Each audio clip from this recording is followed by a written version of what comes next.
मुझे आपने आय व्यय बजट 2025-26 बोलने का अवसर दिया, इसके लिए आपका बहुत बहुत आभार। मैं इस सदन को सबसे पहले धन्यवाद दूंगा और सबको मैं ये कहूँगा कि बहुत उम्मीद और अपेक्षा से हम सबको यहाँ भेजा है। हम सब लोग इस प्रदेश को कैसे आगे लेके जाएं, इसके लिए हम सब लोग बैठ के यहाँ चिंतन करें और दोषारोपण से बढ़िया है कि हम सब सुझाव दें।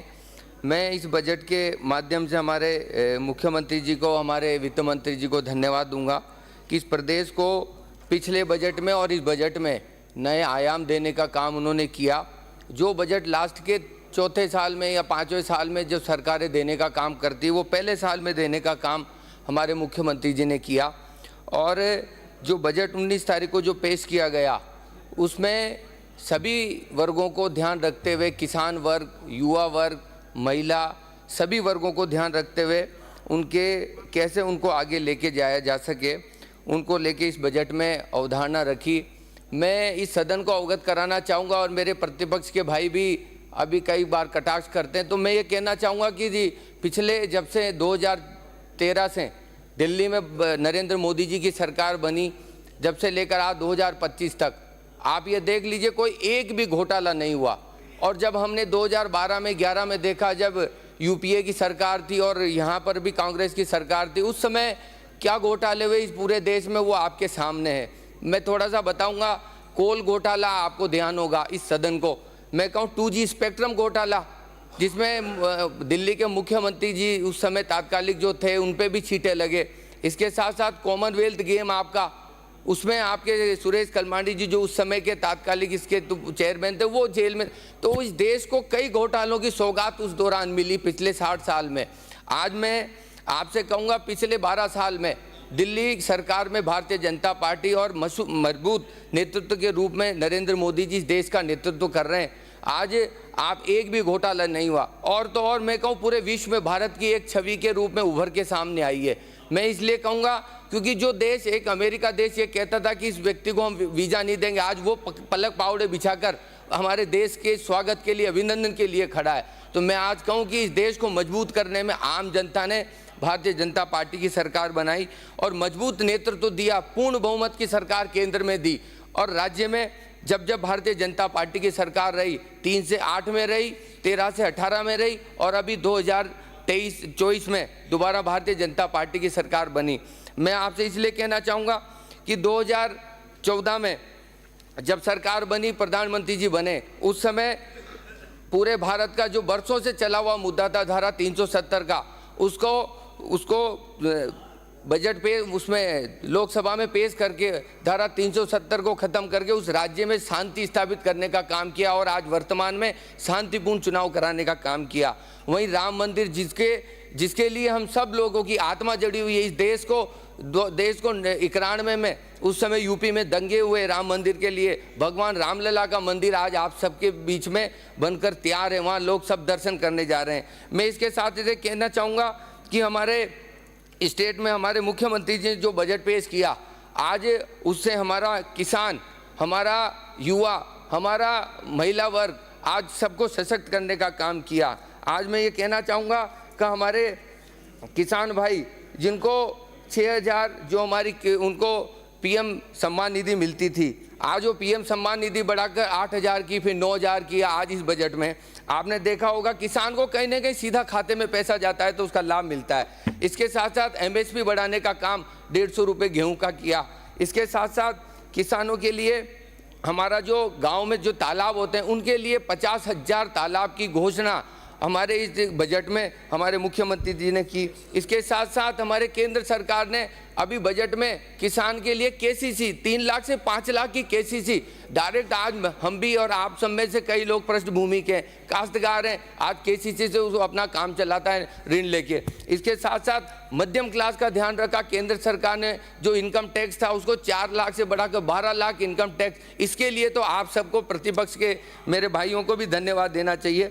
इसके साथ साथ मैं ये कहूँ कि जिस विधानसभा से मैं यहाँ आया हूँ और जिन लोगों ने, जिस आम जन ने मुझे यहाँ भेजा है, मेरी विधानसभा और पूरा जिला, 12 जिला हमारा रेस्पिरेटरी जिले में आता है, और भारत के जो जिले हैं उनमें 12 जिला, एक तरह मेरी विधानसभा आदिवासी शहरी विधानसभा से मैं आता हूं।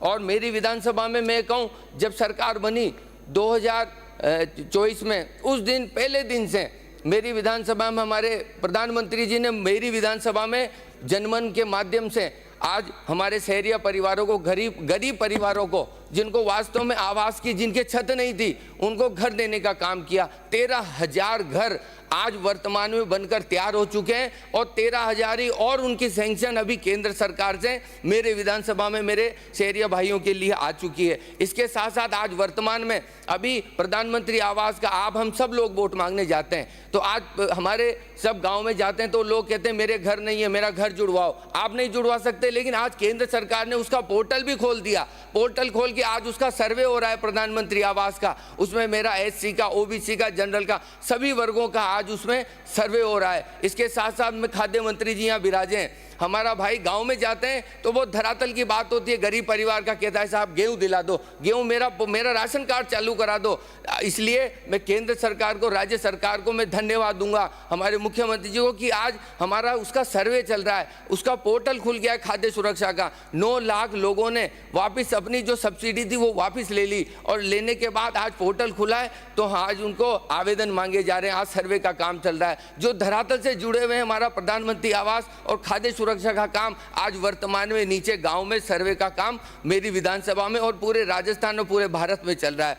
इसके साथ साथ मैं कहना चाहूँगा, मेरे जनमन, प्रधानमंत्री जनमन के अंतर्गत जो मेरे 13,000 घर आए, उनमें मूलभूत जो उनकी बस्तियां हैं उसमें लाइट लगाने का काम, उसमें पानी की व्यवस्था का काम, रोड का काम, ये वर्तमान में पिछले 1 साल में चालू हो चुका है और वर्तमान में पूरा भी हो चुका है। इसके साथ साथ हमारे पीएम जनमन के अंतर्गत 2 गांव सम्मिलित किए, जिनके घर बन के तैयार हो गए, उनके घरों का उद्घाटन तक हमने जाके वहां पर किया है। इसके साथ साथ मैं धन्यवाद दूंगा हमारे मुख्यमंत्री जी को और प्रधानमंत्री जी को, कि जो अभी 17 तारीख को उन्होंने ERCP के जो आधारशिला रखी रामगढ़ और महलपुर बैराज की, वो रामगढ़ और महलपुर बैराज आज मेरी विधानसभा में ही वो डैम बन रहा है। आज उससे लाभान्वित होने वाले जो हमारे ERCP के हमारे 13 जिले, उनकी आधारशिला हमारे पूर्व मुख्यमंत्री वसुंधरा राजे जी ने उस समय रखी। आज भगीरथ के रूप में हमारे मुख्यमंत्री जी इसको आगे बढ़ाकर इस बजट में 450 करोड़ मेरी विधानसभा में केलवाड़ा और समरानिया को पानी दे, इरिगेशन के लिए, पेयजल के लिए देकर उन्होंने इस बजट में मेरी विधानसभा के लोगों की उम्मीद और अपेक्षाएं पूरी करी है। इसके साथ साथ मेरे नाहरगढ़ में पिछली बार बजट में 50 लाख रुपए देकर डैम बनाने के लिए डुंगराज और मेरे महलपुर में उसमें उन्होंने मदद करी है। इसलिए आज उस क्षेत्र को जो पिछड़ा हुआ था, अभी भी आज फरवरी चल रहा है, पानी पेयजल के लिए 450 फीट तक पानी नहीं मिल पाता। आज इस डैम के माध्यम से, रामगढ़ और महलपुर डैम के माध्यम से, ERCP में से जुड़ने के माध्यम से मेरे विधानसभा को आने वाले समय में उसको पानी मिलेगा पेयजल के लिए और सिंचाई की सुविधा होगी। इसके साथ साथ इसी योजना से, ERCP से जो लिंक कैनाल बनेगी मेरे विधानसभा में, उससे हमारे कई सारे तालाब, जिनको हमारे यहाँ पर PhD मंत्री जी विराजे हैं, ये सैमली फाटक डैम और हमारा रानी नारायण खेड़ा डैम, ये सब डैम जो उस समय बना के आए, वो सब इस योजना से कनेक्ट होंगे तो आम जन को इसका लाभ मिलेगा। इसके साथ साथ मेरी विधानसभा में जो पिछले बजट में जो पुलियाँ हैं, जो इंफ्रास्ट्रक्चर मांगा, उसके लिए पिछले बजट में अथाह पैसा दिया। और मैं यहाँ हमारे ऊर्जा मंत्री जी बैठे हैं, मैं धन्यवाद दूंगा हमारे ऊर्जा मंत्री जी को और हमारे मुख्यमंत्री जी को कि पिछले बजट में 132 GSS जो दिए, क्योंकि विपक्ष के लोग ये कह रहे हैं कि 6 महीने में बजट दिया, पर 6 महीने का जो बजट है आज वो धरातल पे दिख रहा है। जमीन अलॉट हो गई, जमीन अलॉट होके आज वहाँ पर मौके पे काम चालू हो गया है। मेरे जो सैमली फाटक 132 GSS था और मेरा रेलावन का GSS था, दोनों चालू हो गए। पिछले 5 साल में पूर्ववर्ती जब सरकार थी उस समय एक भी 132 GSS का काम नहीं हुआ। 220 GSS आज भी 5 साल में अब जाके गति उसकी पकड़ी है। इसके साथ साथ हमारे जो 33 केवी जीएसएस दिए उसके लिए मैं माननीय मुख्यमंत्री जी और हमारे ऊर्जा मंत्री जी का धन्यवाद और आभार प्रकट करूंगा। इसके साथ साथ मेरे विधानसभा में जेजेएम का काम जो पिछले 5 साल में चल रहे थे, वो पाइप भी अभी ऊपर जो खोद के डाले थे वो रोड ऊपर के ऊपर खुदे हुए पड़े। तो मैं इस सदन के माध्यम से कहना चाहूँगा कि जो ईडी ने और जो घोटाले हुए हैं जेजेएम में, उसकी जांच चल रही है, पर वर्तमान में उसका लाभ लोगों को मिले, इसके लिए इसकी जांच कराकर लोगों को राहत मिले, इसलिए जलदाय मंत्री जी यहाँ बैठे हैं। तो उसकी मेरे विधानसभा क्योंकि अभी से ही दिक्कत आने लग गई है, तो उसकी जांच कराएं जो पूर्ववर्ती सरकार थी उसकी,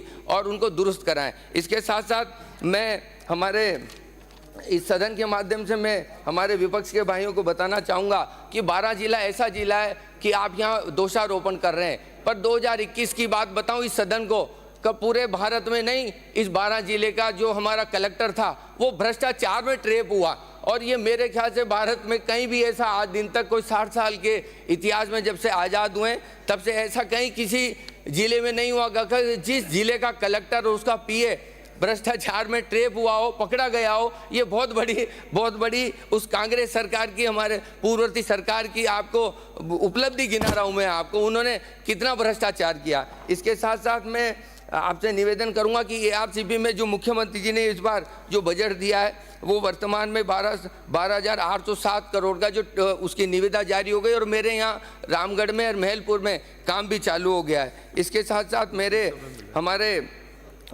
किशनगंज शाहबाद में चिकित्सा के क्षेत्र में अभी इसी बजट में आपने उप जिला चिकित्सालय की घोषणा करी है। कैलवाड़ा में, समरानिया में, हमारे नाहरगढ़ की भी मैंने डिमांड करी थी, तो उसका भी बेड बढ़ाने का काम हमारे चिकित्सा मंत्री जी से मैं निवेदन करूंगा। इसके साथ साथ एमटीसी वार्ड, जो कुपोषित बच्चे होते हैं, मेरे शहरिया परिवार, जो उन परिवारों में जब 13 से 18 सरकार थी तो हर CHC PHC पर 10 बेड के हमारे कुपोषित बच्चों के लिए माल न्यूट्रिशन की डबल डाइट के रूप में 220 रुपये उस माता पिता को मिलते थे, वो पिछले 5 साल में बंद हो गए। तो मेरा इस सदन के माध्यम से निवेदन है कि शहरी जनजाति क्षेत्र से जिससे मैं आता हूँ, तो इसको अपन कर्मोन्नत करके हम जो पिछली सरकार ने बंद किया, हमारे पिछली सरकार में 8 PHC CHC पे चलता था और अभी वर्तमान में 3 CHC पे चल रहा है। तो इसको हमारे बच्चों को जो कुपोषण से शिकार होते हैं उनके लिए MTC वार्ड दोबारा चालू करवाने का काम करें। इसके साथ साथ मैं सरकार को, हमारे मुख्यमंत्री जी को धन्यवाद दूंगा कि हमारे 5,000 की आबादी पे जो अटल प्रगति पथ जो किए हैं, इसमें हमारे कई कस्बे और हमारे रोड इसमें सम्मिलित हो जाएंगे। इसलिए मैं इस सदन के माध्यम से बहुत बहुत आभार प्रकट करूंगा। और हमारे ऊर्जा के क्षेत्र में जो राजस्थान में जो पिछले 5 साल में जो इंफ्रास्ट्रक्चर था वो कतई ध्वस्त हो गया था, पर इन 1 साल में आज जो घोषणाएं और ऊर्जा के क्षेत्र में जो हम नए नवाचार कर रहे हैं, उसके लिए मैं हमारे मुख्यमंत्री जी को, हमारे मंत्री महोदय को धन्यवाद दूंगा, क्योंकि 150 यूनिट आज सोलर ऊर्जा के माध्यम से कहीं ना कहीं आदमी उधर डाइवर्ट होगा और उसको अच्छी बिजली मिलेगी। आज 33 kV GSS पे हमारे PM कुसुम योजना के अंतर्गत 33 kV GSS से जो कनेक्ट होगा, तो जो किसान हमेशा गांव में जाते हैं, आप सबको, हम सबको कहता है, चाहे प्रतिपक्ष हो चाहे पक्ष हो, सबको कहता है कि हमको दिन में बिजली दो, हमारा फीडर चेंज कराओ। तो आज 33 kV से अगर सौर ऊर्जा का हमारा जो कुसुम योजना के अंतर्गत प्लांट जुड़ेगा तो उससे किसान भाई को हमारे बहुत बड़ा लाभ होगा। इसके साथ साथ नए कृषि कनेक्शन देने की जो घोषणा करी है वो अपने आप में बहुत बड़ी उपलब्धि है, और नए 50,000 कनेक्शन, कृषि कनेक्शन और घरेलू कनेक्शन भी 5 लाख देने की जो घोषणा करी है वो अपने आप में बहुत बड़ी उपलब्धि के रूप में किसान को राहत देने का काम करेगा। वहीं हमारे पिछले 13 से 18 के कार्यकाल में 765 का एक GSS 12 बना, हमारा वो बनकर तैयार हुआ, उससे 12 जिले को लाभ मिला और आसपास संभाग को मिला। आज 765 का एक GSS की और घोषणा, 220 बनाने की घोषणा, 400 GSS की और 33 kV GSS को 138। तो इंफ्रास्ट्रक्चर अच्छा होगा हमारा लाइट का, सौर ऊर्जा से कनेक्टिविटी के माध्यम से और 33 kV के माध्यम से। तो इस राजस्थान को, हम किसान को, आम जन को नीचे अच्छा लाभ दे पाएंगे और उसको अच्छी लाइट मिल पाएगी। इसके साथ साथ मैं इस सदन के माध्यम से एक बहुत बड़ी डिमांड करना चाहूँगा कि हमारी पुलिस है, आज हमको पुलिस को भी घोषणा करिए 1000 पुलिस वाहन और 350 नए पद स्वीकृत किए हैं। इसके साथ ही मैं ये एक और सुझाव देना चाहूँगा कि पुलिस की भी डीपीसी होनी चाहिए। हर डिपार्टमेंट में एक डीपीसी होती है, तो उस डीपीसी के अकॉर्डिंग प्रमोशन होते हैं। उसी के आधार पर हमारे यहाँ पर भी पुलिस में भी डीपीसी की जानी चाहिए। और इसके माननीय सभापति महोदय, मैं आपसे निवेदन करूंगा कि आप मेरे विधानसभा क्षेत्र में पिछले बजट में जो जुलाई में बजट पेश हुआ, आज जो घोषणाएं थी वो धरातल पे आज मौके पे दिख रही है। और आज जो अभी घोषणाएं करी है मेरे बजट में मेरे विधानसभा के लिए, इसके लिए मैं हमारे वित्त मंत्री जी का, हमारे मुख्यमंत्री जी का बहुत बहुत आभार प्रकट करता हूं। और मैं इस सदन को ये निवेदन करूंगा कि हम दोषारोपण की जगह अच्छे सुझाव दें कि राजस्थान को हम कैसे आगे लेके जाएं और कैसे इसको आगे बढ़ाएं, क्योंकि हम सब लोगों के पास समय सीमा सीमित है। 60 महीने का समय है। उस 60 महीने में कुछ लोग यहाँ से आएंगे और कुछ लोग नहीं आ पाएंगे सदन में। तो हम जनता की आवाज़ और अपने इलाके को आगे ले जाकर अपन उसमें इंफ्रास्ट्रक्चर को आगे बढ़ाने का काम करें। मैं अध्यक्ष महोदय, सभापति महोदय, आपने मुझे बजट पे बोलने का मेरे को समय दिया, इसके लिए मैं आपका बहुत बहुत धन्यवाद, बहुत बहुत आभार प्रकट करता हूँ। सिंह काला।